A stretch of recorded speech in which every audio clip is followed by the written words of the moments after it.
Escucha este dato. La tasa de empleo nos dice qué porcentaje de la población mayor de 16 años está trabajando. En España la tasa de empleo es del 51,4%, en Cataluña es del 55%, en Madrid es del 57%, en Baleares es del 59%.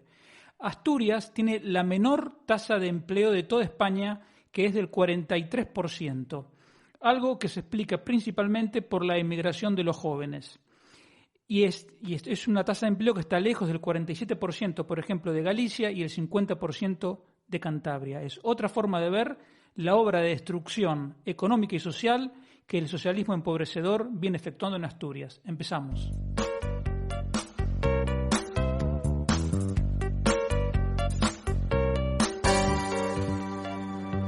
Economía Hoy, con Diego Barceló. Hola, bienvenido a esta nueva edición de Economía Hoy, como siempre con la ayuda fundamental de David en el control. Recuerda que puedes encontrarme en redes sociales, soy @DiegoBarceló, tanto en Twitter como en Instagram, y me encuentras por Barceló y Asociados, tanto en YouTube como en Facebook, en Telegram y en LinkedIn. En el canal de Telegram Barceló y Asociados te puedes suscribir gratuitamente para recibir todos los artículos que publico y otro material.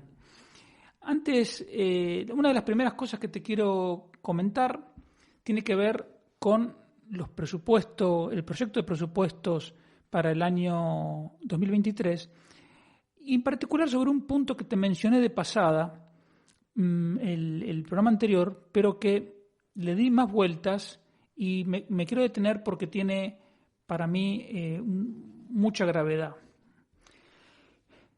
El techo de gasto para el año que viene está fijado en 173.000 millones.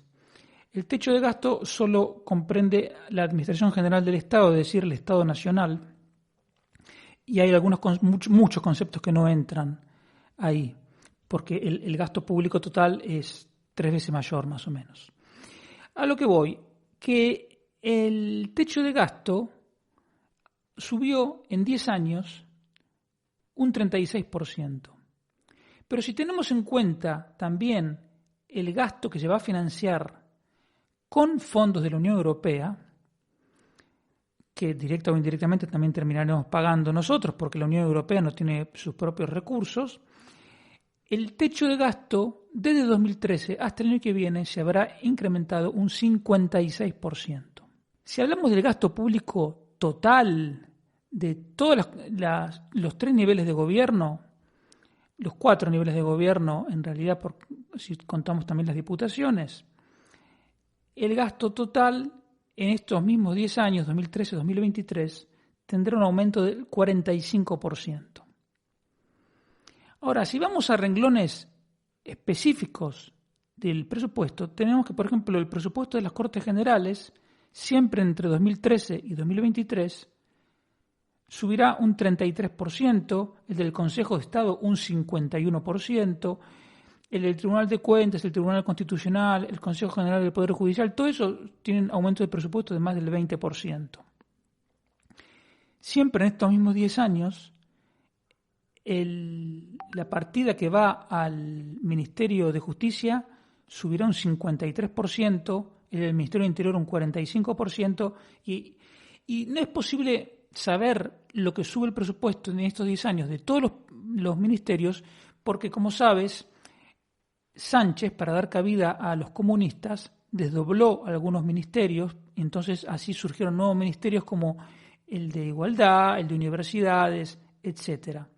Pero para que tengas una idea, el Ministerio de Igualdad el año que viene tendrá un presupuesto de 564 millones, el de Consumo, que no sirve para nada, más que para molestar a las empresas y engañar a los consumidores, un presupuesto de 65 millones, el de Cultura y Deportes, me imagino que ahí estarán metidas todas las subvenciones, por ejemplo, al cine y al mundo de la cultura en general, un presupuesto de más de 1.500 millones.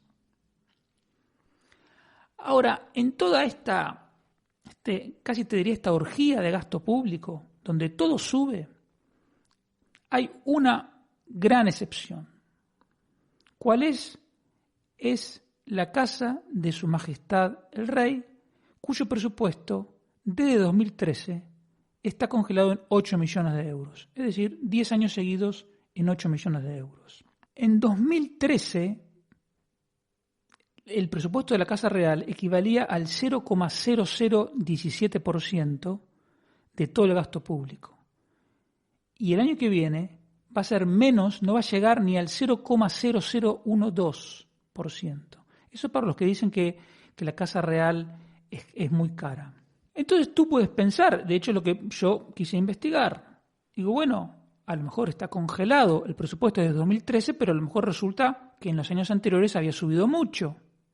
Pues no, resulta que cuando Rajoy hizo recortes para arreglar el desbarajuste fiscal y económico que había dejado Zapatero, como costumbre que hace siempre el socialismo cuando gobierna, te deja todo destrozado, también recortó el presupuesto de la Casa Real. Y en la Casa Real, entre el 2005 y entre el 2011 y el 2013, tuvo un recorte del presupuesto del 5%. Por lo tanto, la Casa Real ahora tiene el mismo presupuesto redondeando que hace 15 años. Este congelamiento del presupuesto de la Casa Real, que yo realmente no sé cuánto tiene que ser, simplemente estoy diciendo, es el jefe del Estado y tiene el mismo presupuesto desde hace 15 años, al mismo tiempo que sube todo lo demás, y por unas cifras ridículas, porque si te digo que el Ministerio de Consumo, que es totalmente inútil, gasta 65 millones, y la Casa Real 8, quiero decir, con 800.000 euros, el presupuesto de la Casa Real subiría un 10%, que sería una subida significativa, y es una moneda dentro del presupuesto total. Pero el caso es que ese congelamiento, al mismo tiempo que el mismo gobierno que presenta ese proyecto de presupuesto se aumenta sus propias remuneraciones un 4%, que es lo que hizo Sánchez con sus ministros, es un insulto. Simplemente es un insulto. Y como sabemos, y este tipo de hechos lo demuestra, estamos con un gobierno comunista que por eso no duda en insultar a su majestad.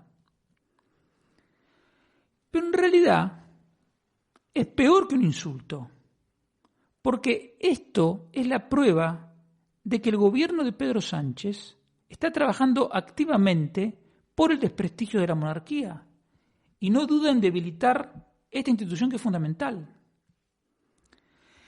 En tiempos normales, es decir, en tiempos en que no está gobernando el comunismo, ni hay crisis económica, tiempos, digamos, que los medios de comunicación son más pluralistas y no están tan sesgados según que el gobierno haga muchos anuncios o no, etc. En tiempos normales, como te digo, el debate entre monarquía o república sería hasta sano,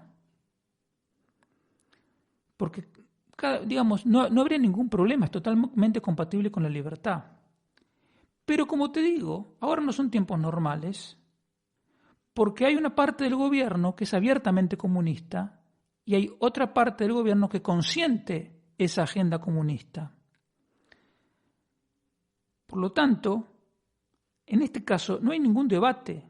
Lo que hay es un intento de demoler nuestro sistema de libertades desde dentro. Eso es lo que significa el congelamiento del presupuesto de la Casa Real.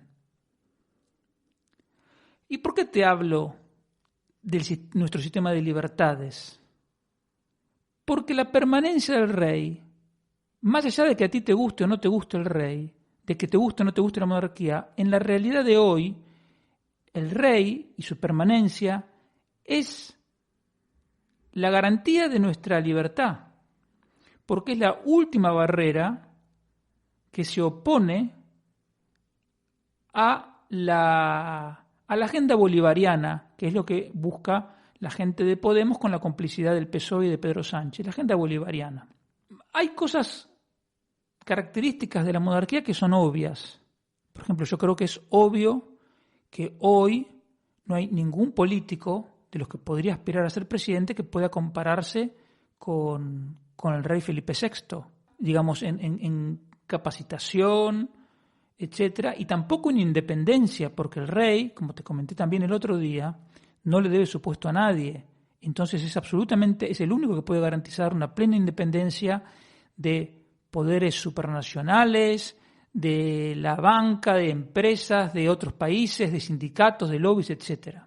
Pero, como te digo, hay otras cosas de la monarquía que no son tan obvias. Y eso es que, como te estoy diciendo, el contexto político ha convertido a la monarquía en España en la principal salvaguarda de nuestra libertad. Y es una importancia que insisto en que es fundamental, mucho más cuando hay un gobierno que se dedica a socavar la importancia de la monarquía, un gobierno que está encabezado por un hipócrita que no olvidemos que accedió al cargo prometiendo lealtad al rey y guardar y hacer guardar la Constitución.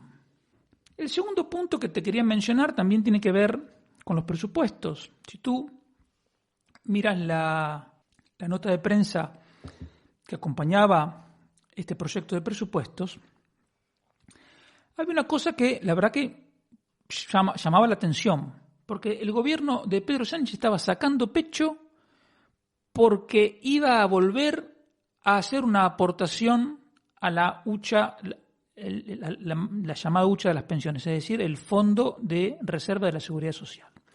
Ese fondo de reserva se creó en el gobierno de Aznar, porque España estaba en fuerte crecimiento, se creaba mucho empleo y las cotizaciones sociales excedían los gastos de la seguridad social. Entonces el gobierno de Aznar, con buen criterio, decidió ponerlas en un fondo aparte. Yo sinceramente siempre pensé que Zapatero se lo iba a gastar a ese dinero, pero la verdad que ahí me equivoqué. Y fue una de las 3 o 4 cosas buenas que hizo Zapatero, que fue no fundirse el fondo de reserva y más aún lo incrementó. Imagínate cómo sería la situación de dinero que había, dinero que había por la burbuja y porque la inflación era más alta que en el resto de la Unión Europea. Pero el caso es que había dinero, y cuánto habría como para que un socialista decidiera guardar una parte en el fondo de reserva. Luego vino la crisis motivada por el desastre que dejó Zapatero, profundizada también por la crisis internacional, pero digamos, la misma crisis golpeó con más fuerza, la crisis internacional golpeó con más fuerza en España porque los cimientos de la economía española estaban podridos cuando los de la economía alemana o de la economía danesa, de la economía finlandesa estaban mucho más sólidos.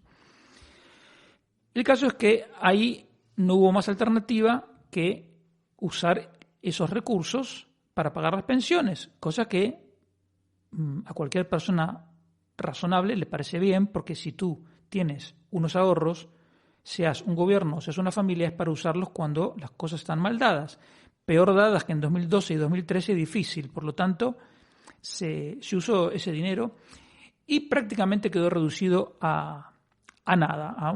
Creo que quedaron 1.000 millones desde, no sé si llegó a haber 70 y pico de mil. Y los socialistas, que son muy demagogos, siempre criticaron al gobierno de Rajoy por haber vaciado la hucha, como si la hubiera vaciado por gusto, cuando en realidad se tuvo que vaciar, como digo, por la crisis motivada por el mal hacer de un gobierno socialista. La cuestión es que ahora Sánchez, en un nuevo golpe de demagogia, y que solo puede engañar a gente muy desprevenida o desinformada, dice que va a volver a hacer aportaciones al fondo de reserva, cosa que es muy rara, porque si tú dices, si el gobierno tiene un déficit fiscal de 55.000 millones de euros, ¿cómo es que va a poder ahorrar 3.000 millones para poner en una hucha? Es ridículo, o sea, es raro. Claro, y el tema es así.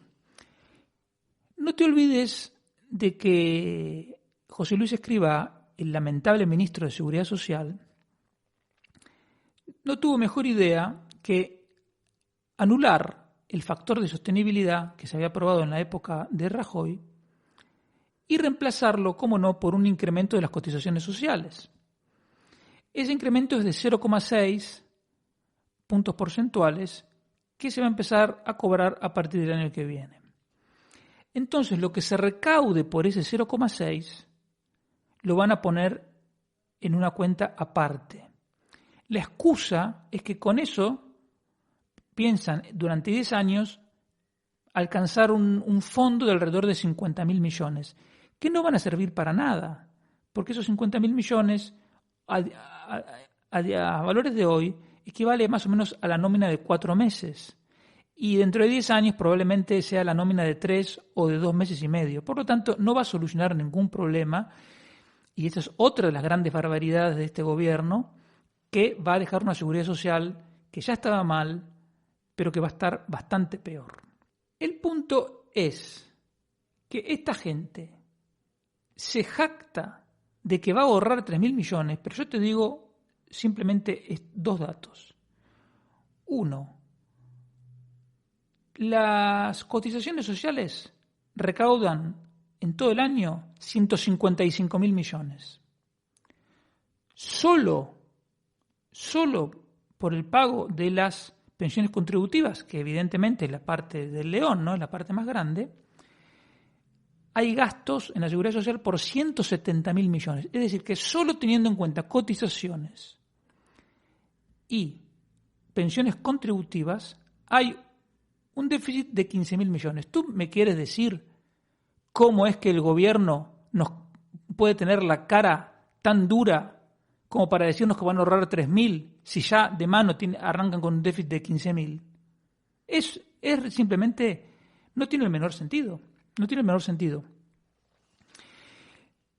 Entonces, cuando tú veas que el gobierno te diga que están ahorrando en la hucha de las pensiones, no hagas caso, porque además, ¿sabes en qué va a estar invertido el dinero de esa hucha? En bonos del Tesoro Español.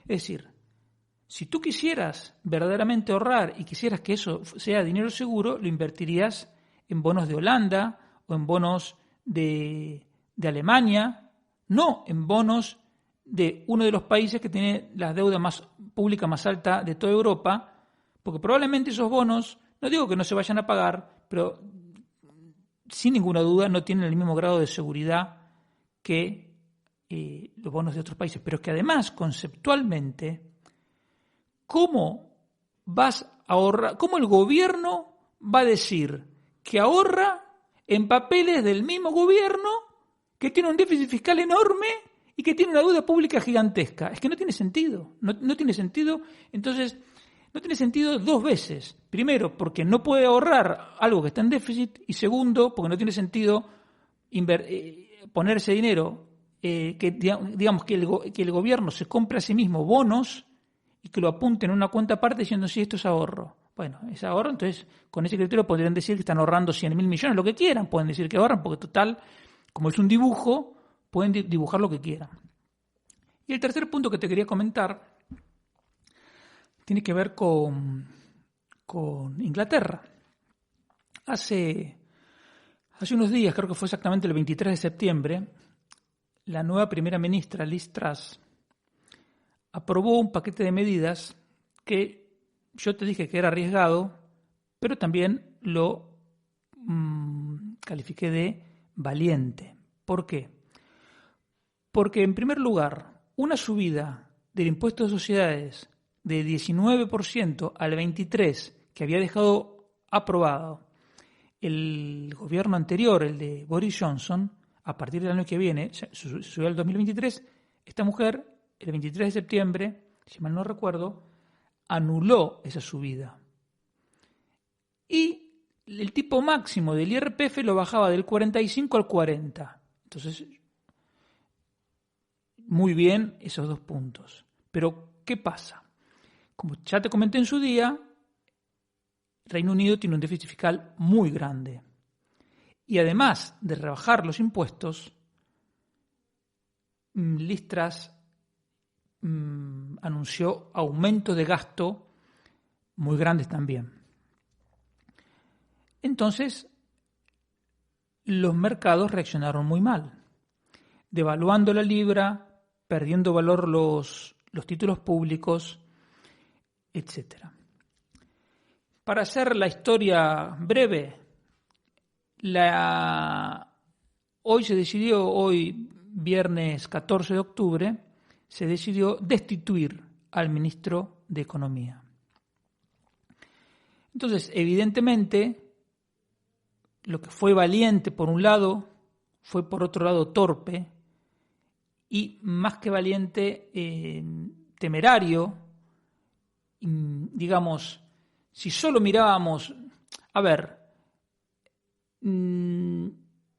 yo no conocía la situación global del Reino Unido, evidentemente me equivoqué, porque mirando solo la parte de los impuestos, como digo, y con un déficit fiscal grande, me pareció valiente, pero en realidad la realidad ha mostrado que no fue valiente, sino más bien inconsciente y temeraria.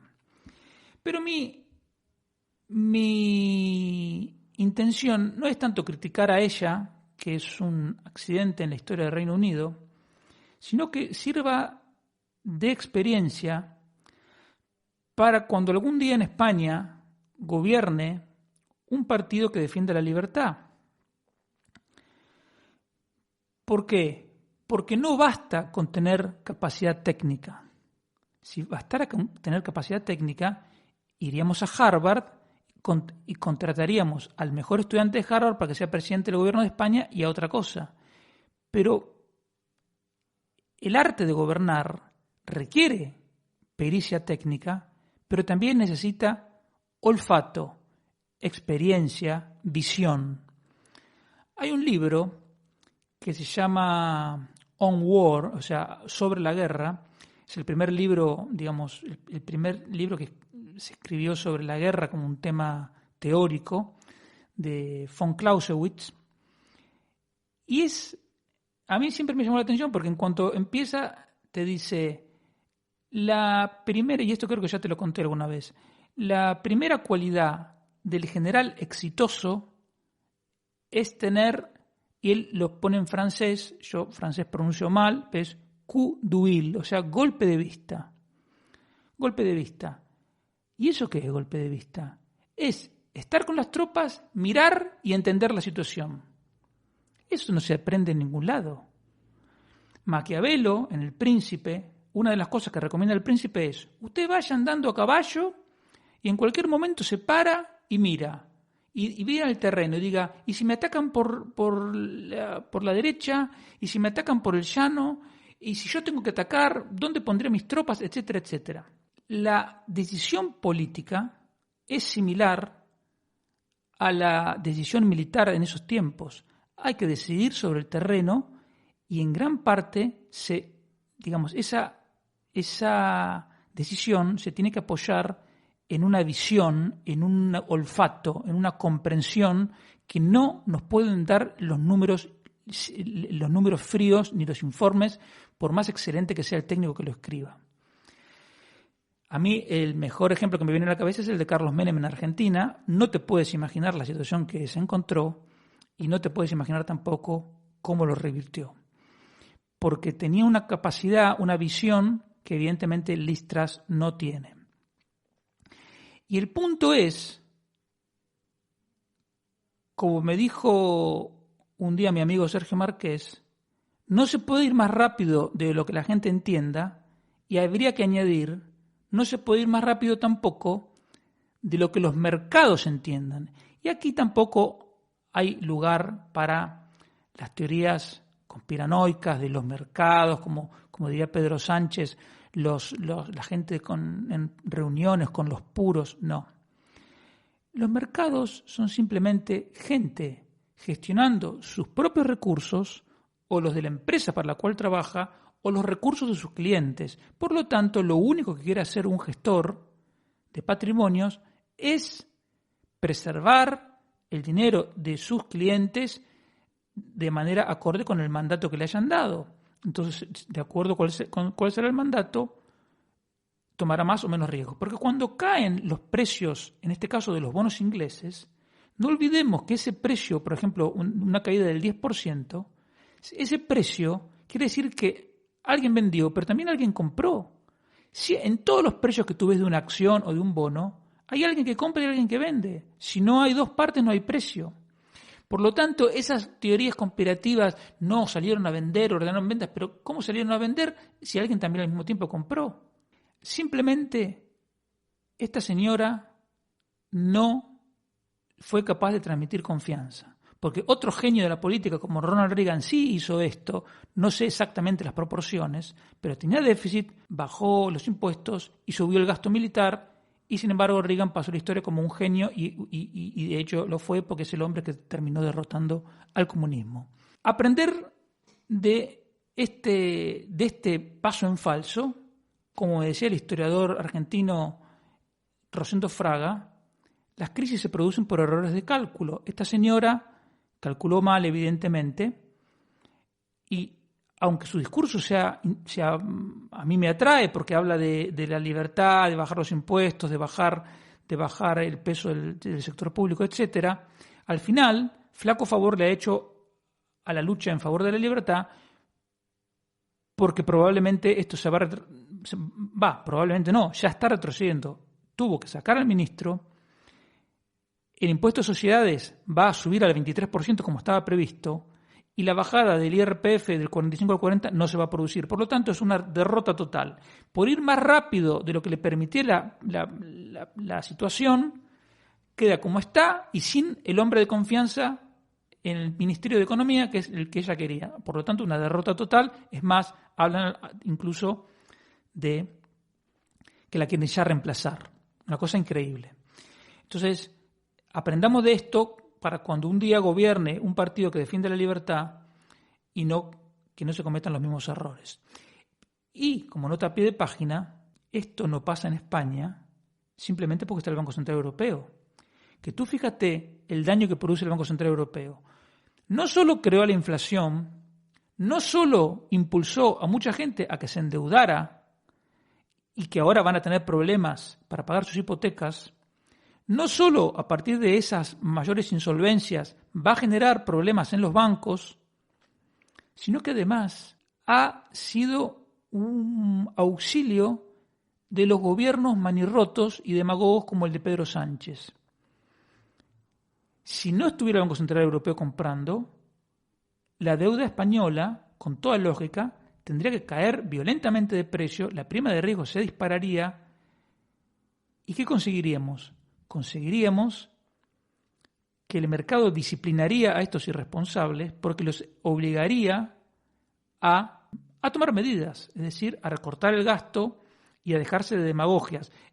Claro, que con comunistas en el gobierno dirían que es un ataque antiespañol, bueno, antiespañol no porque ellos mismos son los antiespañoles, pero dirían que es un ataque contra el gobierno de progreso y estupideces de ese tipo.